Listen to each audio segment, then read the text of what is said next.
This is Cerebral Cinema. Movies of the mind.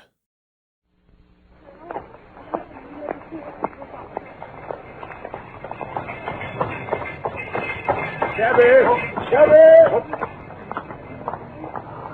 Capital, my dear Watson. Let us return to our humble abode. 221B Baker Street, please, Shabby.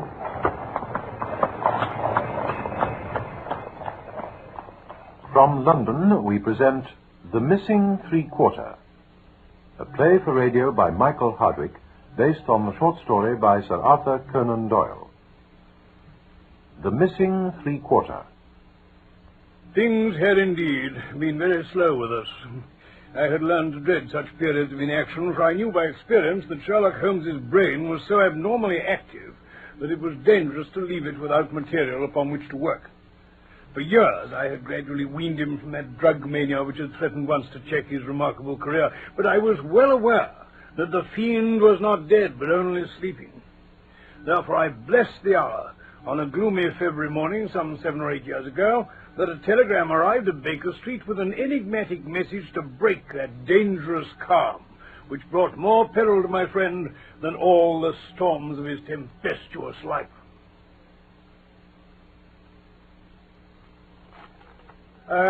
It says, please await me, a terrible misfortune, right wing, 3/4 missing, indispensable tomorrow. Signed, Overton. Let me see. Thank you. Strand postmark and dispatch 10:36. Well, no doubt the telegram will shortly be followed by the sender. Been down to Scotland Yard, Mr. Holmes. Inspector Stanley Hopkins advised me to come to see you. He said so far as he could see, the case was more in your line than that of the regular police. Then pray sit down, Mr. Overton, and tell me slowly and quietly exactly what it is that has occurred and how you desire that I should help you. It's this way, Mr. Holmes. I'm the skipper of the Cambridge 15, and Godfrey Staunton is our best man. Tomorrow we play Oxford. Yesterday we all came up and we settled at Bentley's private hotel. At 10 o'clock I went round and saw that all the fellows had gone to roost. This morning the porter comes to me in a great state of agitation. Mr. Overton, sir. Good heavens, man, what on earth's the matter? It's Mr. Staunton, sir. He's gone. Gone. His room's empty. His bed's not been slept in. I don't follow you. Nice things here. Oh, yes, they're still in his room, but he went off last night, sir. He did towards the Strand with another fella. I see him go. What other fellow? Rough-looking chap with a beard. He called here with a note from Mr. Staunton. I took it up to him. I thought he was going to faint after he'd read it. Faint? Yes, he fell back in his chair as if he'd been poleaxed. I gave him a drink of water. And then he said it was all right and he'd come down here where the fellow was. Then they had a few words. Then off they went towards the Strand. Almost running they were. And what did you do when you heard this, Mr. Overton? I wired to Cambridge to find out if anything had been heard of him there. Could he have got back to Cambridge? Yes, there's a late train, but no one has seen him. Incredible. Just before the varsity match. What did you do next, then? I wired to Lord Mount James. Why, to Lord Mount James? Godfrey's an orphan. Lord Mount James is his nearest relative. His uncle, I believe. Indeed? Well, this throws new light upon the matter. Lord Mount James is one of the richest men in England. So I've heard. Godfrey's his heir, and the old boy's nearly 80. Cram full of gout, too. They say he could chalk his billiard cue with his knuckles. Oh, poor fellow. He's an absolute miser. Have you heard from Lord Mount James? No. Well, I have a clear day, and I shall be happy to look into the matter. Now, let us step round together to this hotel and see if the porter can throw any fresh light upon things. Can you describe the man with the beard for me? Well, he was about 50. Not a gentleman, but not a working man, if you see what I mean, sir. What state would you say this bearded man was in? Calm? Excited? Oh, he's very pale. Very pale indeed. And I did notice, when I gave him the note to take up, his hand was shaking something terrible. Did you take any other message to Mr. Staunton? Yes, sir. Telegram. What time was this? Oh, it was about 6. I took it to him in his room. Were you present when he opened it? I waited while he wrote the answer. Did you take the reply? No, sir. He said, all right, porter, I'll take this myself. What did he write it with? A pen, sir. Have you by any chance the pad of telegraphic forms on which he wrote this message? Yes, sir. Here they are, sir. Good. They haven't been used since. Thank you. Now then, if I hold this form up to the window, See anything? It's a pity he didn't write in pencil. I rejoice to perceive, though, that he wrote it with a double-pointed quill pen. And I can hardly doubt that we will find some impression upon his blotting paper. I think the time has come for us to visit our missing gentleman's room. Yes, I fancy this is what they're looking for. Hold it up to the mirror, Mr. Holmes. Oh, that's unnecessary, Mr. Overton. The paper is thin, and the reverse will give the message. You see? Stand by us, for God's sake. So these 6 words are the tail end of the telegram which Godfrey Thornton dispatched a few hours before his disappearance. Stand by us, for God's sake. Sounds pretty desperate, Holmes.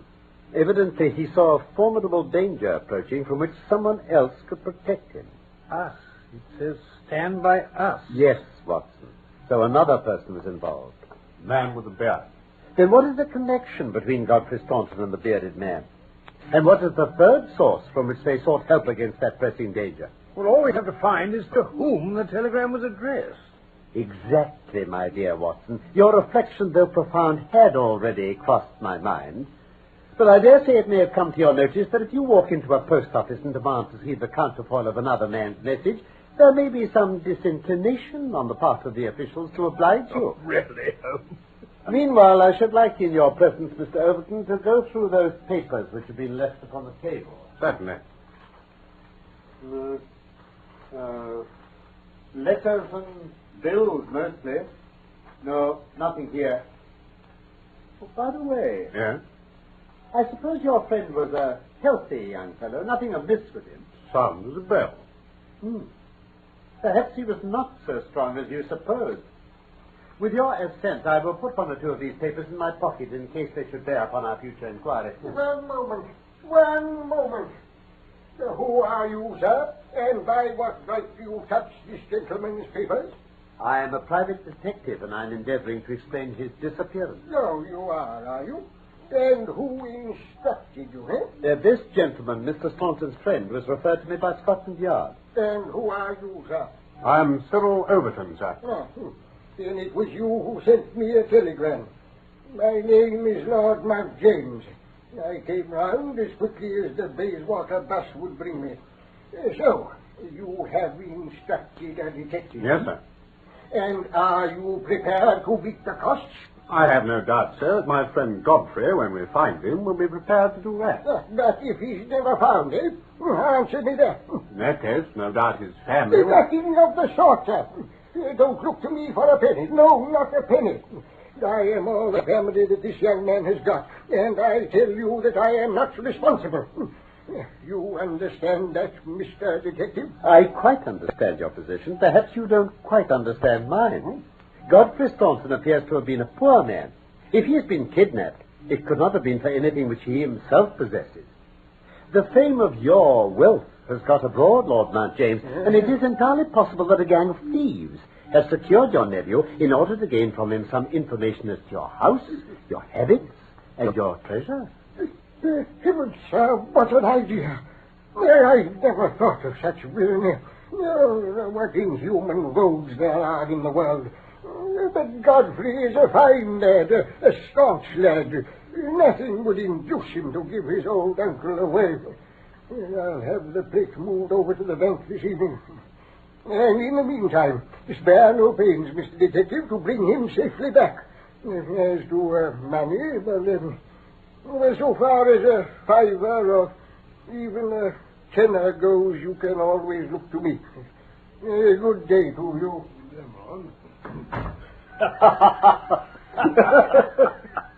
Generous old soul. Well, Mr. Holmes, what's next? I'm afraid we must leave you now, Mr. Overton. Shan't hear from you before the match. I'm sorry. I very much doubt it. Best of luck anyway.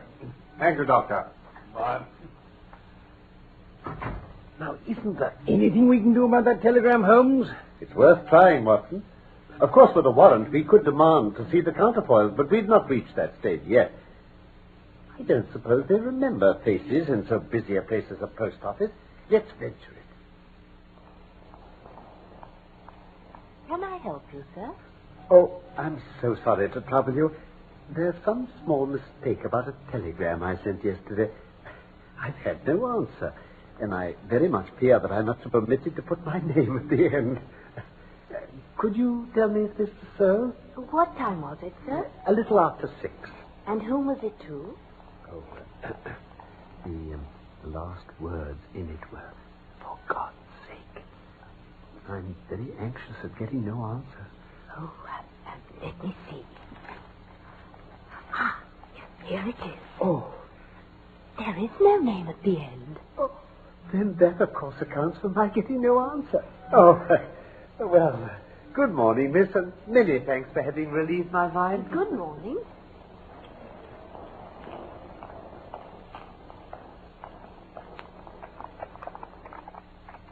Well, Holmes? We progress, my dear Watson, we progress. I had certain different schemes for getting a glimpse of that telegram, but I could hardly hope to succeed the very first time. And what have you gained? Cabby, what have I gained? A starting point for our investigation. Please step in, Watson. Thank you. At King's Cross Station. Of course, gentlemen. We have a journey, then. Yes, I think we must run down to Cambridge together.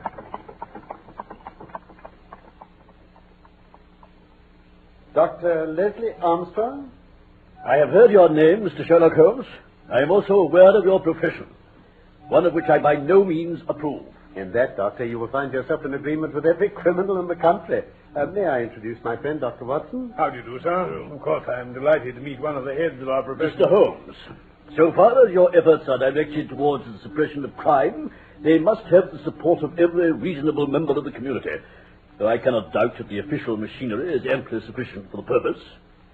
Where your calling is more open to criticism is when you pry into the secrets of private individuals, when you rake up family matters which are better hidden, and when, incidentally, you waste the time of men who are more busy than yourself. No doubt, Doctor. But I may tell you that we are doing the reverse of what you very justly blame, and that we're endeavoring to prevent public exposure of private matters, which must follow when once the case is in the hands of the official police. I have come to ask you about Mr. Godfrey Staunton. What about him? You know him, do you not? He is an intimate friend of mine.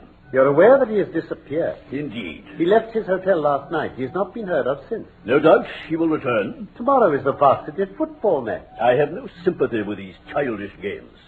The young man's fate interests me deeply since I know him and like him. The football match does not come within my horizon at all. I claim your sympathy, then, in my investigation of Mr. Staunton's fate. Do you know where he is? Certainly not. Was Mr. Staunton a healthy man? Absolutely. Did you ever know him ill? Never. Then perhaps you will explain this receipted bill for 13 guineas paid by Mr. Godfrey Staunton last month to Dr. Leslie Armstrong of Cambridge. I picked it up from among the papers on his desk. I do not feel there is any reason why I should render an explanation to you, Mr. Holmes. Very well.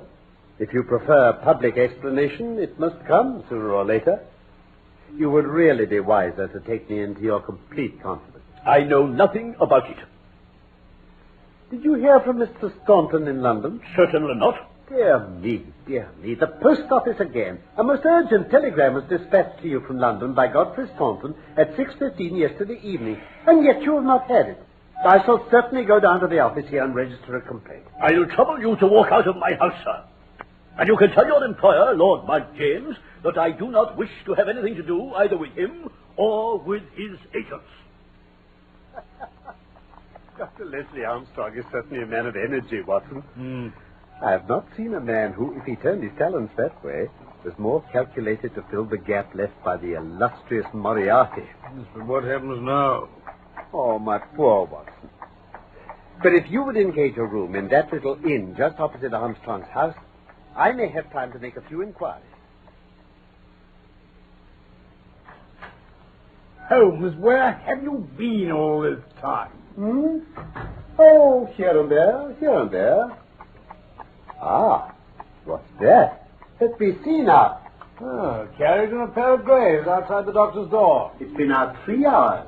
Started at 6:30, and here it is back again. That gives a radius of 10 or 12 miles. And he does it once or sometimes twice a day. Well, nothing unusual for a doctor in practice. Ah, but Armstrong is not really a doctor in practice. He's a lecturer and consultant. Why then does he make these long journeys, and who is it that he visits? Well, how about trying his coachman? My dear Watson, can you doubt that I have already done that? I don't know whether it came from his own innate depravity or from the promptings of his master, but he was rude enough to set a dog at me. All that I have learned I got from a friendly native in the yard of our own inn. It was he who told me of the doctor's habits and of his daily journeys. While he was speaking, the doctor's carriage came round to the door. Well, couldn't you follow it then? Excellent, Watson. You're scintillating this evening. The idea did cross my mind. There is, as you may have observed, a bicycle shop next to our inn. Yes. Into this I rushed, engaged the bicycle, and was able to get started before the carriage was out of sight. And? He had got well out on the country road when a somewhat mortifying incident occurred. The carriage stopped. The doctor alighted, walked swiftly back to where I had also halted, and told me in an excellent sardonic fashion that he feared the road was narrow, and that he hoped his carriage did not impede the passage of my bicycle. Confounded cheek. Oh, nothing could have been more admirable than his way of putting it. I at once rode past the carriage and went on for a few miles. Yes. Then I halted in a convenient place to see if it would pass me. There was no sign of it. Gone off down a side road then? Evidently. You think he knows where Staunton is, Holmes? I'll swear it. And if he knows, then it'll be our own fault if we cannot manage to know also. No, I shall not be satisfied until I have made the matter clear. I fancy a good deal may depend upon what the morning will bring. More coffee, Holmes? No, thank you, Watson. I've had a note from the doctor. Oh, yes? Listen to this. Sir, I can assure you that you are wasting your time in dogging my movements. No spying upon me can in any way help Mr. Godfrey Staunton, and I am convinced that the best service you can do to that gentleman is to return at once to London and to report to your employer that you are unable to trace him. Yours faithfully, Leslie Armstrong. That man has the cheek of the devil. An outspoken, honest antagonist is the doctor. Well, he excites my curiosity. I must really know more before I leave him. I say, the carriage is at his door now. Ah? There he is, stepping into it. Yes. He's glancing up at our window now. Holmes, supposing I try my luck on the bicycle? Oh, no, my dear Watson. With all respect to your natural acumen, I do not think that you're quite a match for the worthy doctor. No. I think that possibly I can attain our end by some independent explorations of my own. You're not going to leave me twiddling my thumbs in this place again, are you? Hang it all. I'm afraid so. Oh, but dash it, Holmes. But I hope to bring back a more favorable report to you before nightfall. Very well, Holmes. I only hope you do. A blank day, I'm afraid, Watson. A blank day. Oh, I might have known it. Where have you been? Having got the doctor's general direction, I visited all the villages upon that side of Cambridge. I've covered some ground, I can tell you. Chesterton, Histon, Waterbeach, Oakington. Oh, what doing? Comparing notes with publicans and other local news agencies. Nothing. Oh, by the way, is there a telegram for me? Oh, yes. Ah. I opened it. I didn't understand it, though. It says, ask for Pompey from Jeremy Dixon, Trinity College. Mean anything to you? Oh, it's clear enough. It's from our friend Overton in answer to a question from me. I'll just send round a note to Mr. Jeremy Dixon, and then I have no doubt that our luck will turn. Oh, by the way, any news of the match? Oh, yes. The local paper has an excellent account in its last edition. Oxford won by a goal and 2 tries. Do you want to hear anything of it? I'll just read you the last sentence. The defeat of the Light Blues may be entirely attributed to the unfortunate absence of the crack international, Godfrey Staunton, whose want was felt at every instant of the game. Then our friend Overton's forebodings have been justified. Quite. Personally, I'm in agreement with Dr. Armstrong, and football does not come within my horizon. More's the pity for you, Holmes. At any rate, let us follow the example of the footballer and take an early night in bed. I foresee that tomorrow may be an eventful day. Holmes, where have you been this time? And what are you doing with that hypodermic syringe? Don't tell me you... No, my dear fellow. There's no cause for alarm. Oh. It is not the instrument of evil upon this occasion. On this syringe, I base all my hopes. I've just returned from a small scouting expedition, and everything is favorable. Eat a good breakfast, Watson, for I propose to get upon Dr. Armstrong's trail today, and once on it, I will not stop for rest or food until I run into his burrow. In that case, we best carry our breakfast with us. He's making an early start. The carriage is at the door already. Never mind. Let him go. Let him go? He'll be clever if he can drive where I cannot follow him. Oh, when you've finished, come downstairs with me, and I'll introduce you to a detective who is a very eminent specialist in the work that lies before us. What on earth? Let me introduce you to Pompey. Pompey is the pride of the local drag hounds. No very great flyer, as his build will show, but a staunch hound on a scent. Well, Pompey, you may not be fast, but I expect you'll be too fast for a couple of middle-aged London gentlemen, so I'll just take the liberty of fastening this leather leash to your collar. Now, boy, come along and show what you can do.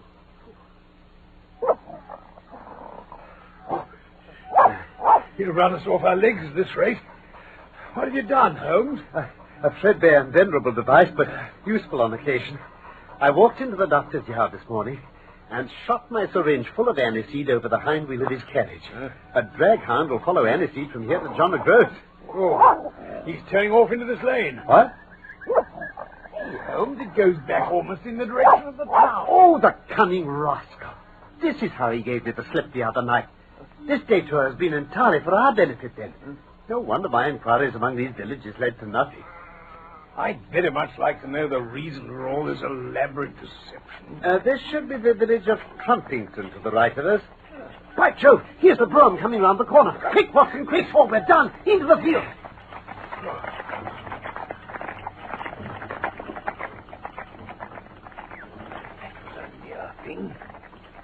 Did you get a glimpse of Armstrong there? Yes, I did. Head sunk on his hands, the image of distress, I'd say. I fear there is some dark ending to our quest. Come, Pompey. Ah, he's making for the cottage in the field.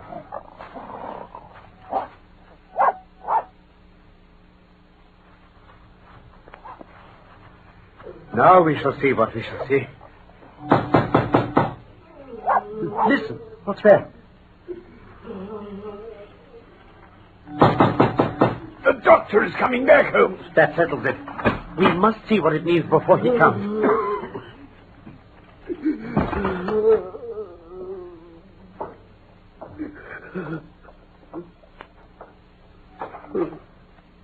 Who are you?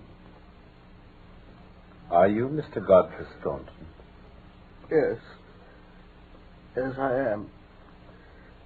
But you're too late. She's dead. You can see for yourselves.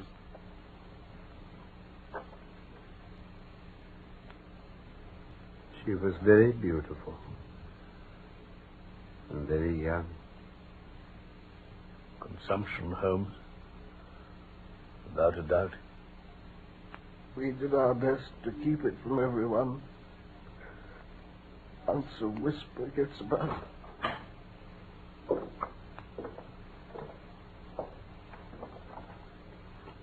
So, gentlemen, you have attained your end.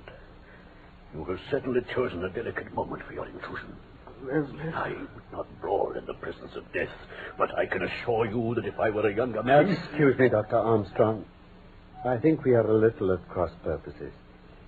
If you could step into the next room with us, we might each be able to give some light to the other upon this miserable affair. Very well.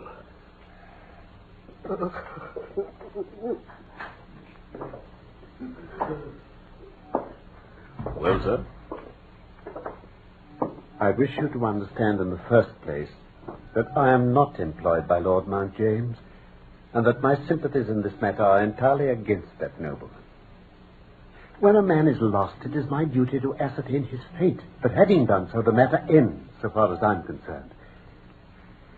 If, as I imagine, there is no breach of the law in this matter, you can absolutely depend upon my discretion and my cooperation in keeping the facts out of the papers. Mr. Holmes, you are a good fellow. I had misjudged you. And my apologies to you, too, sir. Not at all, Dr. Armstrong. A year ago, Godfrey Staunton married his landlady's daughter. She was good, beautiful, and intelligent. No man need be ashamed of such a wife. But Godfrey was the heir to this crabbed old nobleman, and it was certain that the news would have meant the end of his inheritance. I did all I could to help him to keep things straight. Thanks to this lonely cottage and his own discretion, Godfrey has, up to now, succeeded. But at last, there came the terrible blow of this virulent illness. The poor boy had to go to London to play this match, but he could not get out of it without explanations which would expose the secret. He sent me a wire imploring me to do all I could. This was the telegram which you appear to have seen. I did not tell him how urgent the danger was, but I sent the truth to the girl's father, and he very injudiciously communicated it to Godfrey. The result was that he came straight away and has remained kneeling at the end of her bed until this morning death put an end to her sufferings. That is all, Mr. Holmes. I'm sure that I can rely upon your discretion and that of your friend. Yes, indeed, sir. Come, Watson. Let us be on our way.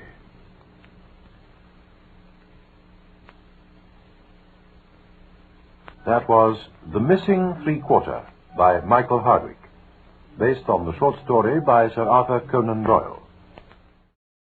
Cerebral Cinema hopes you have enjoyed this movie of the mind.